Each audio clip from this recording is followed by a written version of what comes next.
सर्वांचे माझ्या चॅनलमध्ये सहर्ष स्वागत। आजपर्यंत आपण मोदक फक्त गोड पाहिले असतील, बट आज आपण बनवणार आहोत मसालेयुक्त मोदकाची भाजी।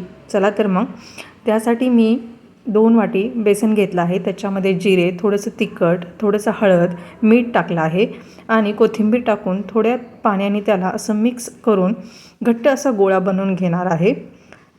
तर मी हा गोळा बनवून घेत आहे। आपण तयार करत असलेली भाजी हे सहजच 5 ते 6 लोक खाऊ शकतात। तर असा हा घट्ट गोळा बनवून घ्यायचा आहे आणि त्यानंतर मोदकाच्या सारणामध्ये थोडंसं कूट, थोडंसं तिखट, त्याचबरोबर खोबरे, थोडासा लसूण, मीठ टाकून घ्यायचं आहे आणि त्याचं हे सारण तयार करायचं आहे जे आपण मोदकामध्ये घालणार आहोत। नंतर घट्ट गोळा जो केला होता त्याचे छोटे छोटे तुकडे करून घ्यायचे आहेत। नंतर एक एक तुकड्यामध्ये असे सारण भरून छोटे छोटे मोदक तयार करून घ्यायचे आहेत। तर इथे मी मोदक तयार करून घेत आहे। असं तुम्ही सर्व मोदक तयार करून घ्यायचे आहेत। असे सर्व मोदक तयार करून घेतल्यानंतर मिक्सरच्या भांड्यामध्ये टोमॅटो आणि कांद्याची पेस्ट घ्यायची आहे। थोडंसं खोबरं टाकायचं आहे, थोडंसं मीठ आणि पाणी टाकून त्याला एकदा मिक्सरमधून काढून घ्यायचं आहे। त्याचबरोबर कढई मी गॅसवरती ठेवलेली आहे। 2 चम्मच तेल टाकलेलं आहे। त्यामध्ये जिरे, मोहरी, थोडंसं लसूण, काळं तिखट, लाल तिखट टाकलं आहे।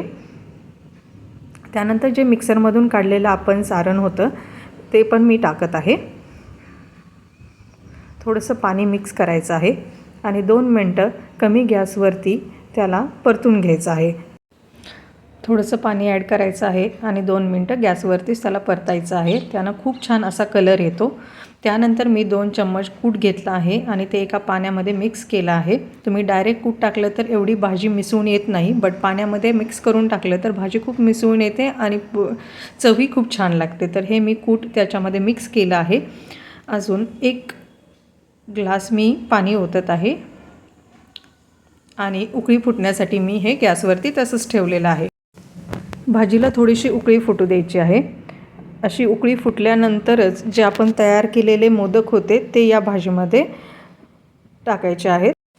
जर उकळी न फुटता तुम्ही हे मोदक भाजीमध्ये टाकताल तर ते पूर्ण गाळ होऊन जातो आणि ते बरोबर भाजी होत नाही। तर हे लक्षात ठेवा की उकळी फुटल्यानंतरच मोदक आपल्याला भाजीमध्ये टाकायचे आहेत आणि थोड्या वेळी 5 मिनटं त्याला भाजी शिजू द्यायची आहे। तर ही आपली अशी मोदकाची सुंदर अशी भाजी तयार होते आणि खूप छान लागते। आणि आपल्याकडे कधी भाजीसाठी काही नसेल तर फक्त बेसन पीठ आणि घरचे मसाले यूज करून आपण ही भाजी बनवू शकतो।